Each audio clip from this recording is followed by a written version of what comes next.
Vamos lá, a gente está no Daf Gimel Amud Bet. A gente levantou a seguinte pergunta. Tem algumas opiniões na Mishnah, de como explicar a Mishnah. A Mishnah que teve machloket entre Beit Shammai e Beit Hillel, se o ovo que nasceu no Yom Tov é permitido ou proibido. Uma das opiniões é a de Rabba, falou que a proibição é uma proibição da Torá, que o que nasce no Shabat é proibido de ser comido no Yom Tov, preparar de um dia para o outro é proibido. Outras opiniões falaram que não, a proibição aqui é uma proibição de Rabanan, um decreto de Rabanan de um ovo que nasceu no Yom Tov, foi proibido ou por causa de perota noshrim, frutas caem da árvore, ou mashkim shezavu, ou suco que é exprimido da fruta. É uma proibição de Rabanan.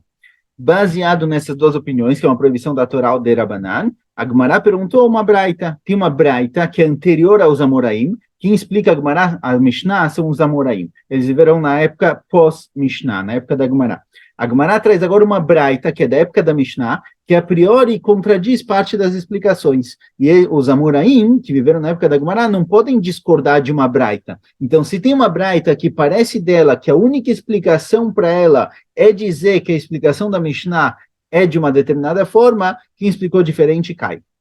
Então, na Braita está escrito que um ovo que nasceu no Yom Tov, mesmo em situações de dúvida, ele é proibido. Agora, se a proibição de um ovo que nasceu no Yom Tov é a proibição da Torá, igual o Rabba falou, que é uma hanad, foi preparado no Shabbat para o Yom Tov, então por isso, na dúvida, é proibido. Mas se a proibição é uma proibição de Rabanan, como Ravitza que Rav Nachman, Ravitza que...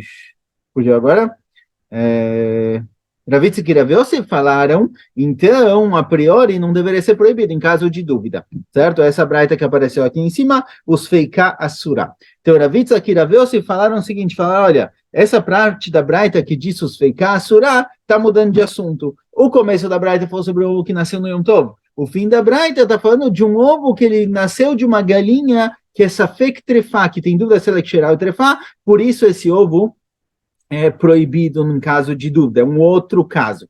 Porém, pergunta Gemara, de acordo com essa explicação, a continuação da braita não é compreensível. Na continuação da braita está escrito que se esse ovo se misturou com outros 1000 ovos, fica tudo proibido. Agora, por que fica tudo proibido? A priori, o ovo, quando ele se mistura com outros 1000 ovos, ele deveria ser anulado perante os outros e está liberado. Certo? Então, por que ele fica proibido? Então, a Gemara está tentando entender isso agora, essa opinião. Por que esse ovo seria proibido de acordo com essa explicação? Então, a Marafapa, agora na quinta linha de baixo para cima, a Marafapa, Aita Natana de Litra Ktsiotu, de Amar Kol Davar Shebeminyan, Afilo Bedrabanan Lobatil, Vekol Sheken Bedeoraita. Fala, Rav Papa, o Tana dessa braita, quem falou essa braita, ele é o Tana que aparece com relação a um negócio chamado Litra Ktziot. A gente vai ver, Litra Ktziot são figos secos que foram colocados para secar, certo? É um Tana específico que a linha dele diz que Kol Davar Sheba Minyan, tudo que é vendido por números, que é vendido de 1 a 1, 5 ovos, uma dúzia de ovos, 20 ovos, tudo que é vendido por números, ele não se anula, mesmo numa grande quantidade. Por isso, o ovo que está tratando aqui é um ovo de uma galinha que talvez ela é trefá, e consequentemente o ovo é taref, e esse ovo, na dúvida, ele é proibido, certo? Por causa da proibição da Torá. E mesmo quando ele se mistura com outros ovos, a proibição se mantém, certo? É uma linha específica, é uma opinião que aparece nessa braita. Na Mishnah. Detnan, está escrito na Mishnah o seguinte: Litra Ktziot shedarsa al pi igul, veino yodea be'ezo igul darsa, al pi chavit, veino yodea be'ezo chavit darsa, al pi korat, veino yodea be'ezo korat darsa. O que acontece com Litra Ktziot? Litra Ktziot é esse figo, figo seco, eles colocavam figo para secar, e depois eles amassavam e colocavam, ou faziam uma bola de figos, ou colocavam ele num barril ou algo do tipo. Então, está escrito na Mishnah o seguinte: o que acontece se eu tinha essa litra ksiot, esse figo que foi colocado para secar, e por algum motivo esse figo é proibido, certo? Esse figo é de trumá, por exemplo. Tá bom? Esse figo era de trumá e ele se misturou com hulin, com coisas que não são trumá. O diné, com relação a trumá, embora carne com leite, por exemplo, a gente tem a regra de bitul bechushim, 1 para 60 avos, com relação a trumá, para se anular, precisa ter 100 vezes. Se eu tenho um figo de trumá que caiu numa mistura de figos que não são de trumá, tem que ter 100 figos não de trumá para que aquele seja anulado, senão toda aquela mistura vira sfek trumá, vira dúvida de trumá. Então aparece na Mishnah o seguinte, se eu peguei esse figo que ele é de trumá e misturei ele com uma bola de igul, uma bola de figo, agora eu não sei exatamente aonde na bola de figo está esse figo que é de trumá. Ou eu coloquei ele num barril, e eu não sei em qual barril, eu tenho aqui 20 barris na minha frente. Ou o corá também, outro tipo de cli. Agora, eu não sei dizer especificamente onde está o figo de trumá. O que acontece nessa situação? Ele se misturou com outros. Rabi Meir fala o seguinte, tem uma discussão entre Rabi Eliezer e Rabi Yoshua. Rabi Meir fala que Rabi Eliezer e Rabi Yoshua se discutiram da seguinte forma, a gente vai ver que tem duas opiniões como explicar a discussão entre Rabi Eliezer e Rabi Yoshua. Então, Rabi Meir fala o seguinte, Rabi Eliezer fala, virando amud, Roim et elionot keilem prudot, vetartonot maalot et aelionot. Fala, Rabi Eliezer, o seguinte, olha, mesmo que a pessoa colocou esse figo de trumá na parte de cima de algum barril, a gente considera como se fosse toda uma mistura só. E se na parte de baixo do barril tem o suficiente para anular o que está em cima, se anula. A priori, eu poderia dizer, olha, eu tenho certeza que eu coloquei o figo na parte de cima do barril. Então, os figos que estão embaixo, com certeza não são o figo de trumá. Então, talvez não se anula, não se mistura. A ideia da anulação de 1 para 60, de 1 para 100, 1 para 200, dependendo do que for, é porque se misturou a ponto de não saber onde está a coisa proibida. Então, se misturou e virou uma coisa só. Mas se eu sei que eu coloquei na parte de cima do barril, então a parte de baixo não anularia de cima. Rabi Eliezer fala que não. Rabi Eliezer fala que a gente olha como se tivesse tudo misturado e mesmo de baixo se junta para chegar no valor que libera o de cima. Rabi Yoshua fala o seguinte, Rabi Yoshua fala que não. Rabi Yoshua fala que a parte de cima do barril e a parte de baixo são completamente separadas. Não é uma mistura aqui. Não é uma gota de leite que caiu na carne e se misturou. Está em cima do barril. Então fala Rabi Yoshua o seguinte, se eu tenho na minha frente 100 barris, e eu coloquei esse figo de trumá em um deles, se eu tiver 100 barris, então esse um vai se anular em 100. Mas se eu não tiver 100 barris, se eu tiver só 10 barris aqui, por exemplo, toda a parte de cima desses 10 barris está proibida, é considerada como se fosse trumá, e a parte de baixo está liberada. Rabi Yoshua fala que não se mistura. A parte de cima vai ser considerada por si só e a parte de baixo por si só. Então, se eu tenho 100 barris, esse um barril que tem lá trumá misturada, se anula perante o 100. Mas se eu tenho só 10 barris, todas as partes de cima são proibidas, as partes de baixo permitidas. Assim disse Rabi Meir, que é a discussão entre Rabi Eliezer e Rabi Yoshua. Rabi Yehuda discorda de Rabi Meir e fala que a discussão é diferente. Rabi Eliezer, de acordo com Rabi Yehuda, Rabi Eliezer fala que a parte de cima e de baixo não se mistura. De acordo com Rabi Meir, para Rabi Eliezer, tudo se mistura. De acordo com Rabi Yehuda, não. Rabi Eliezer fala que a parte de cima e de baixo não se mistura. Então, se eu tenho 100 barris, é anulado, 1 para 100, senão o de cima está proibido como trumá e o de baixo está liberado. Rabi Yoshua Rabi Yoshua fala que não, de acordo com Rabi Yehuda, Rabi Yoshua fala que não, mesmo que eu tenha 300 barris, não tem anulação.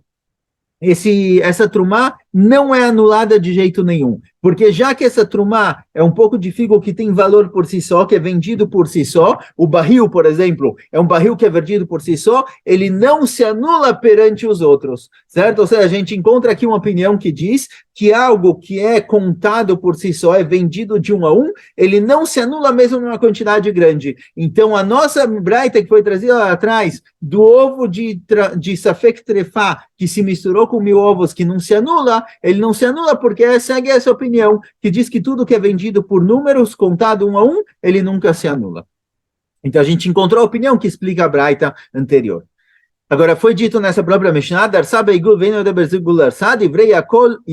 escrito na Mishnah, quer dizer, a braita está trazendo a continuação da Mishnah, que se eu misturei esse figo numa bola de figos, e eu não sei aonde exatamente, está tudo liberado. Pergunta a Gemara, devrei akol yalu, devrei akol, hainu pluktai. Fala a Gemara, não entendi. A priori, qual a diferença da bola e do barril? Se é uma bola de figos ou se é um barril de figos, eu coloquei o figo em cima, se eu não sei onde está o figo, eu vou realmente depender da anulação ou não anulação. Então, porque de repente apareceu aqui na braita que se eu misturei esse figo numa bola de figos e se misturou por aí, está tudo liberado. A priori não está tudo liberado. Amarafá, parri, que amar, fagurapá. Não, realmente o que a Mishnah quis dizer no fim é o seguinte: Darsá beigul, vem não é bezeme, come gul darsá, ele tzvonali drumá, divrei akol yalu. O que a Braita disse aqui é o seguinte: o que a Mishnah disse é o seguinte: olha, se eu misturei esse figo numa bola de figos, e nessa bola de figos tem 100 vezes o figo de trumá que foi misturado lá, só que eu não sei dizer aonde exatamente eu coloquei o figo, se na parte de cima, na parte do lado, a parte de baixo, norte ou sul da bola, então está anulado. Se eu soubesse aonde eu coloquei exatamente o figo, eu poderia dizer, olha, essa parte de cima está proibida, porque eu não sei qual é o figo proibido, mas a parte de baixo está liberada. Mas já que eu não sei onde eu coloquei o figo, virou uma mistura só, e todo mundo concorda que está liberado. Ponto. Com isso a gente explica a opinião do fato de que o ovo de Sfek Trefá não se anula mesmo perante 1000. Ravashi Amar, Ravashi fala, olha, não precisa mudar a Braita. Pode ser que a Braita que a gente trouxe lá atrás está falando de um ovo que nasceu no Yom Tov. De acordo com o Rabba, esse ovo que nasceu no Yom Tov, do Shabbat para o Yom Tov, ele é proibido pela Torá. Por isso, na dúvida, ele é proibido, ele não se anula, porque espera o dia seguinte. Ravashi fala que mesmo de acordo com Rav Yitzchak e Rav Yosef, que a proibição desse ovo é uma proibição de Rabanan, na dúvida ele também é proibido. Mesmo que geralmente a nossa regra é que Sfek de Rabanan lekula, quando eu tenho dúvida com relação a uma coisa de Rabanan, eu libero, eu permito esse ovo, que é um Safek Sur de Rabanan, eu não sei se ele nasceu no Yom Tov ou não, e mesmo que ele nasceu no Yom Tov, uma proibição de Rabanan, esse ovo é proibido pelo seguinte motivo, fala Ravashi amar leolam Sfek Yom Tov Sfek Chol. Está se tratando de um ovo que eu não sei se nasceu no Yom Tov ou no rolo. Não precisa mudar para um ovo de uma galinha trefá. E qual o motivo que é proibido? Aveidavar sheesh lo materim. Esse ovo é um ovo que ele vai virar permitido automaticamente. Se eu esperar acabar o Shabbat, se eu esperar acabar o Yom Tov, o ovo fica permitido. Eu só não posso comer ovo no próprio Yom Tov que ele nasceu, mas no dia seguinte está liberado. E tudo que tem materim, tudo que tem uma liberação depois de algum tempo, tudo que vai vir a ficar permitido, mesmo que é uma proibição de Rabanan, ele não se anula. E mesmo na dúvida, ele é proibido. Embora, de forma geral, a gente fala, Sfek de Rabanan lekula, quando eu tenho uma dúvida com relação ao din de Rabanan, eu tenho a inclinação a ler aquele, eu vou liberar, isso é quando não tem uma liberação automática, mas se automaticamente esse ovo vai estar liberado amanhã, depois de chamar, depois de ontem eu posso comer o ovo, então não tem porque eu liberar ele na dúvida, espera ele ficar permitido, claramente. Então, mesmo dúvidas de Rabanan são liberadas nessa situação, são proibidas nessa situação. Então, embora seja Sfek de Rabanan, o ovo continua sendo proibido porque ele está liberado amanhã automaticamente. Tânia, aparece na Braita o seguinte, certo? Meio que mudando de assunto, digamos assim, a gente ainda está falando do ovo, mas é uma Braita de um assunto diferente. Fala Braita o seguinte, aparece na Braita que Acherim falaram em nome de Rabi Eliezer que o ovo pode ser comido, o ovo que nasceu no Yom Tov pode ser comido, o ovo veimá, o ovo e a galinha, certo? O ovo e a galinha estão liberados. Bemai Askina, pergunta Gmará, essa Braita está se tratando de qual caso? Se é uma galinha que a função dela é fazer nela shritar e comer a própria carne, então é óbvio que o ovo e a galinha estão liberados. A galinha não é mukse, porque é uma galinha que está lá para fazer nela shritar alguma hora, eu posso fazer shritar no Yom Tov e comer. E o ovo que nasceu dessa galinha é um ovo de uma comida, um ovo de algo liberado, é óbvio que o ovo está liberado. Qual é a novidade dessa braita? Agora, se for uma galinha que está se tratando de uma galinha que está lá para botar ovos, e vem masurá, a galinha que está para botar ovos é mukse, e o ovo que nasceu dessa galinha também é mukse. Então, não consigo entender essa braita. A braita que falou que o ovo e a mãe estão liberadas, o ovo e a galinha estão liberadas, se é uma galinha feita para shritar, é óbvio. Se é uma galinha feita para botar ovos, está errado, é proibido. Então, o que essa braita veio lechadesh? Qual a novidade dela? A marabizela teachel agav imá. Marabizela, quando está escrito que o ovo está liberado, o ovo e a mãe, quer dizer, o ovo e a galinha, vem dizer que o din do ovo depende da galinha. A liberação do ovo depende da galinha. Echidame, como está se tratando? A marabae, explica o seguinte, que o cara comprou a galinha e não especificou por quê. Comprou a galinha genericamente. Nishrita, e agora no Yom Tov nasceu o ovo. E essa galinha, eu não sei se é uma galinha feita para botar ovos ou para comer. Se ele fizer shritar na galinha, o vrerá de leachilá omedet. Se o cara fizer shritá na galinha durante o Yom Tov para comer a carne, então itbarer, a gente vai retroativamente entender que essa galinha foi feita para comer, e aí o ovo está liberado. Loni shritá, agora se eu não fizer shritá nessa galinha, enquanto eu não faço shritá nessa galinha, o brerá delegado beitim omedet, fica claro que essa galinha está lá para botar ovos, e aí o ovo é proibido. Ou seja, o din do ovo vai depender do que eu fizer com a galinha. Se é uma galinha genérica, que eu não defini exatamente qual a função dela, depende como eu ajo com ela. Se eu matar e comer a galinha, o ovo automaticamente é liberado. Se eu não faço a shritá na galinha, o ovo, consequentemente, é proibido. E Rav Mari dá outra explicação para essa braita, porque a braita falou que pode comer o ovo e a mãe, o ovo e a galinha, Guzma Katani. Está um exagero. Quer dizer, o ovo e a galinha vem falar, olha, desencana, tá tudo liberado, pode comer o ovo, a galinha, o que for. Detalhe, ele prova isso de outra braita. Tem outra braita que diz o seguinte: Acherim omrim mishum Rablezer beitzate achel i veima veefroh veklipato. Rablezer fala em outro lugar, uma outra braita que diz que o ovo que nasceu no Yom Tov pode comer o ovo, a galinha, o pintinho e a casca. Mas clipató, agora o que é a casca? Quem vai comer a casca? Ilema clipar mamacha, se é comer a própria casca do ovo, clipar batachilá, e alguém come casca de ovo? Ninguém come casca de ovo. Ela, então, talvez quando está escrito Efroach Beklipato, o pintinho e o ovo, talvez a Rebbe vem dizer Efroach Beklipato, que eu posso comer um pintinho enquanto ele está no ovo, ou seja, se nasceu o ovo da galinha e tem lá um pintinho dentro, esse pintinho está liberado, eu posso comer, não tem problema nenhum fazendo ele escritar e comer, a priori isso está errado.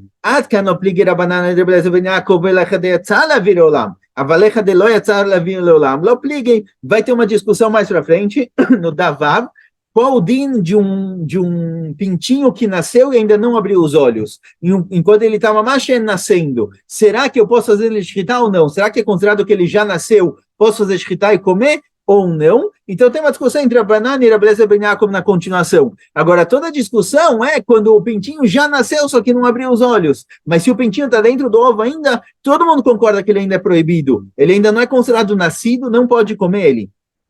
Ela é guzma, guzma. Por isso, quando está escrito que pode comer o pintinho e a casca, está um exagero. O Rebbe vem falar o seguinte: olha, o ovo que nasceu no Yom Tov pode comer o ovo, pode comer a galinha, pode comer o pintinho, pode comer a casca, pode comer tudo, está tudo liberado. A intenção dele foi exagerar para falar: olha, está tudo liberado sem problema nenhum. E essa também vai a explicação da Braita: ovo que nasceu no Yom Tov está liberado, o ovo e a galinha. Está um exagero para deixar clara a opinião dele.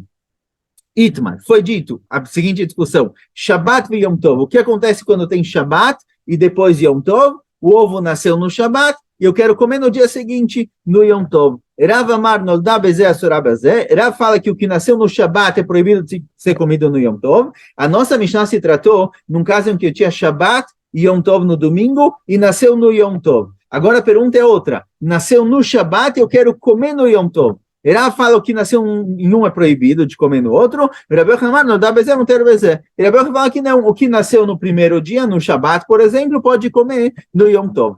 Qual a discussão entre eles? Levanta a opção. Nem Makassavarav Kedushah Achati. Talvez Rav souber que quando cai Shabat e Yom Tov juntos, eles se tornam uma Kedushah só. Se torna um dia de 48 horas. Então é como se o ovo tivesse nascido também no Yom Tov. Fala Gemara que isso não pode ser. Por quê? Ve'amarav, Areirav falou em outro lugar, Alachá que arbaz kenim, ve'rebelezer, damash teik do shotem. Alachá é como os 4 kenim que falaram em nome de Rebelezer, que Shabbat e Yom Tov, que caem um junto com o outro, são 2 dushot, são 2 dias separados, certo? Vai ter diferença se faz Avdalá de um para o outro ou não, não vamos entrar no caso. Mas de acordo com o Rav, com certeza Shabbat e Yom Tov caíram juntos, não é um dia de 48 horas, são 2 dias. Então, por que Rav proíbe o que nasceu no Shabbat ser comido no Yom Tov?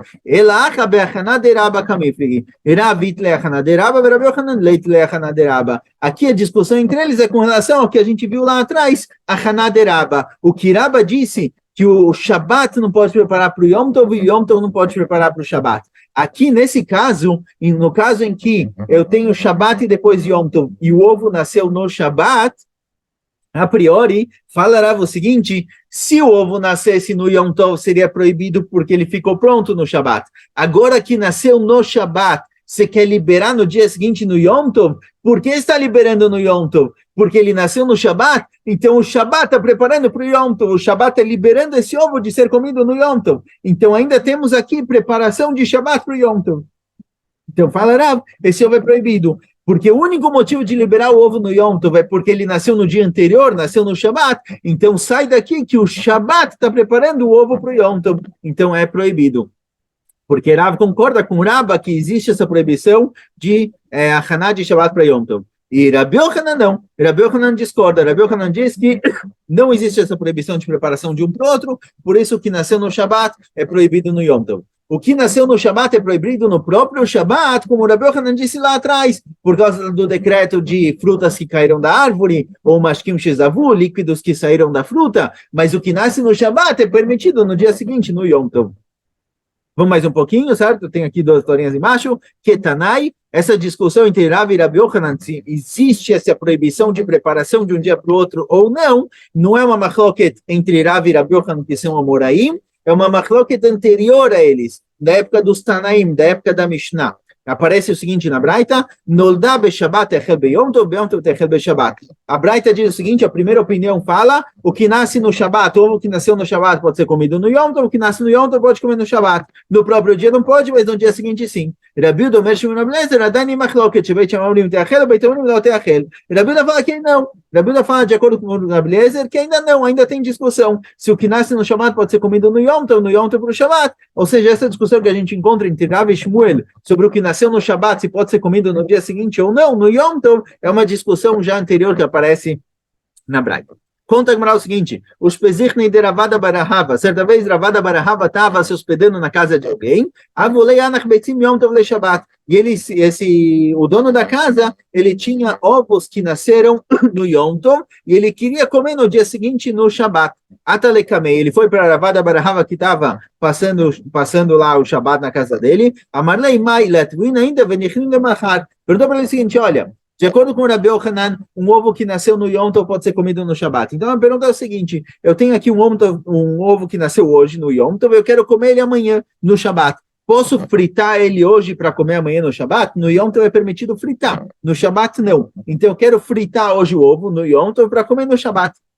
A Marley falou para ele, Ravada Barahava, Maidater, no que você está se baseando? Rav Rabi Yochanan, Haki Rabi Yochanan? E quando a gente tem uma discussão entre Rav e Rabi Yochanan, como Rabi Yochanan, que esse ovo está liberado amanhã, a fila Rabi Yochanan lokashar, ela legomale machara, vabeyomeilo. Mesmo Rabi Yochanan que liberou o ovo no dia seguinte, liberou o ovo no Shabat, por exemplo, quando caiu Yom Tov na sexta, e nasceu na sexta-feira que é Yom Tov, e Rabi Yochanan liberou no Shabat, ele libera você comer o ovo cru no Shabat, mas não preparar no próprio Yom Tov. Porque, Veatânia, como está escrito na Braita, Echad beitzah shem dá Shabbat, Echad beitzah shem dá Yom Tov.